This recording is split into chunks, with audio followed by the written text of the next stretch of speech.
Hi, I'm Dr. B, Psychiatric Nurse Practitioner. Today I'm going to be talking about 3 tips for dealing with difficult people.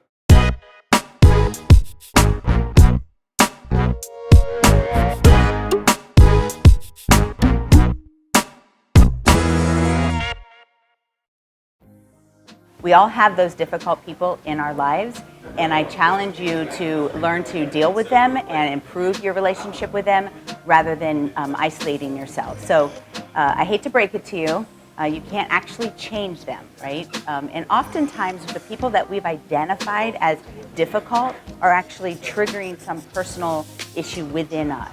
Or maybe you are triggering something in them that causes them to be difficult towards you. So we're going to learn how to identify those things. We often hear about removing toxic people from your life. I just want you to not identify difficult people as toxic. Toxic people are actually abusive. There's an emotional or mental abuse going on, and you do need to protect yourself from that kind of toxic person. But I don't want you to isolate yourself from difficult people, because when you learn to deal with difficult people, you learn insight into yourself, empathy for others, and you improve your connections and just grow in yourself. So the first thing, and if you've watched any of my videos, you know that it really comes back to you. You have to have insight into yourself, right? What is the personal internal reaction that's going on when you interact with this person? What are the triggers, the core connections? And we use choice mapping to do that. So why have we labeled this person as difficult? How do they make you feel? And then you start to map how they make you feel, right? So if they make you feel, agitated or irritated, you map that. Who else has made you feel that way? What about in your past, in your childhood?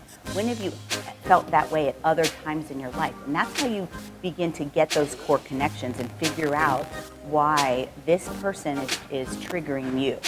And then you identify and organize those things. Maybe it's grief, maybe it's trauma, maybe someone was abusive to you that has some of the same qualities in that, and that would be trauma.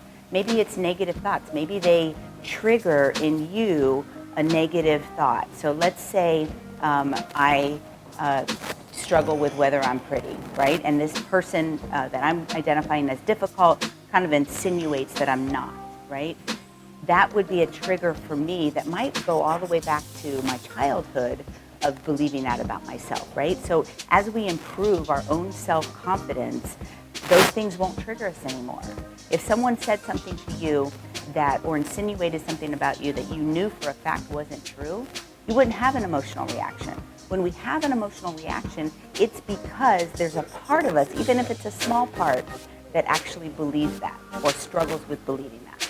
So again, kind of identifying and organizing in your brain and what you're going to do with those things and how are you going to improve yourself so that you can deal with that person better. And then having a personal vision around that particular relationship, especially if it's someone that you need to have a relationship with, family, coworker, boss, someone who you definitely need to have a relationship with, then I challenge you to actually make a personal vision about that relationship. What would be your goal or your vision for that relationship in your life? And it doesn't have to be a mesh, right? It could just be a small fraction. What are the actions you're going to do, and what can you do now to improve that relationship? I believe that relationships are a priority. So we might have to change our mindset rather than fix the conflict and improve our communication in love. So when there are specific things that person is doing that you believe could change or needs to change, you need to address it. And choose to address it, confront it in love. But if you choose to let it go, so those are your 2 choices when you have a conflict, right? You need to either address it or let it go. If you choose to let it go, you need to really let it go. A lot of times people are saying, well, I let it go, but really they just suppressed it. They didn't let it go. And they're still internally upset about it. When you do decide to address it and confront someone, I just encourage you to start with the positive. And I always have this rule in my head, 3 positives. I'm going to tell you 3 things I really like about you before I tell you what I don't like about you. And so that just kind of helps the conversation go better, right? So that's the first thing, knowing yourself. The second thing is empathizing with them, right?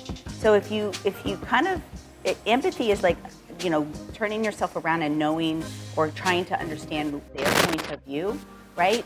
And we can do that with kind of hypothesizing choice mapping on somebody. Like, when I'm interacting with someone and it's difficult and I'm not getting through to them, I will often map them in my mind and try to figure out, why am I triggering them or why are they triggering me? But, if they're reacting, then I'm probably triggering them. So, for example, I have someone in my life who, when I first met them, they were angry at me and they were screaming and yelling in my face, like very inappropriate, rude. And this person, has a very difficult life, struggles, low socioeconomic, has difficulty with working, difficulties with lots of things in her life. And she came to me to help her daughter.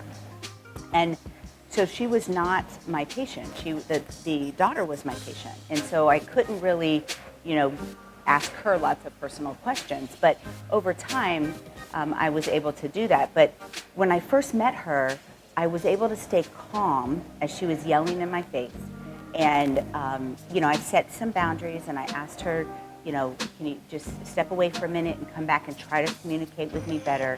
We got through that first interaction, and for the first time, she actually felt respected. And so we have a great relationship now, even though she sometimes gets rude with my staff and I have to set some boundaries, because she still has all of these things that she has not dealt with.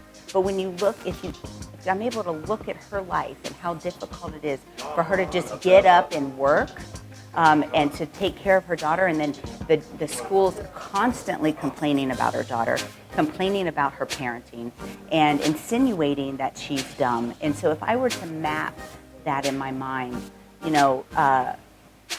she probably from early childhood was told that she's dumb and that she's not going to amount to anything.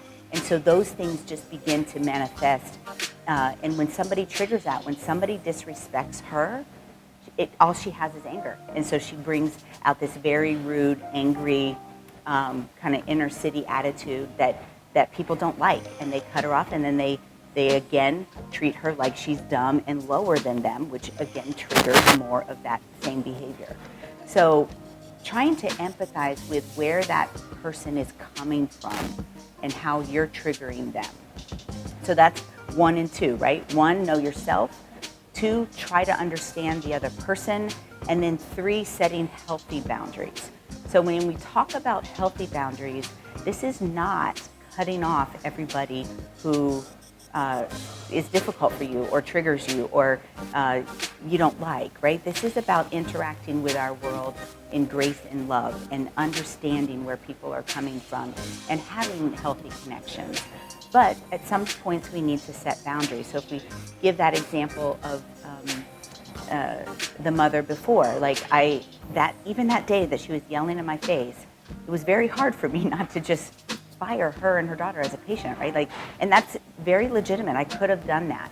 But instead I was like, you need to go out into the lobby, get yourself together, and come back and try to explain to me what you're trying to say, right? That gave her an opportunity, but I was able to set a boundary. You don't deserve to be yelled at and screamed at, right? So boundaries are about protecting yourself, but it's not about cutting people off.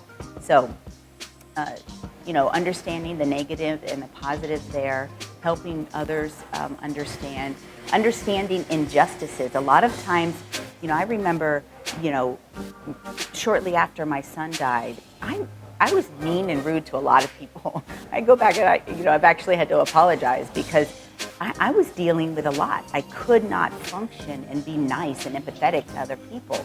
And so you don't know why they're reacting like that.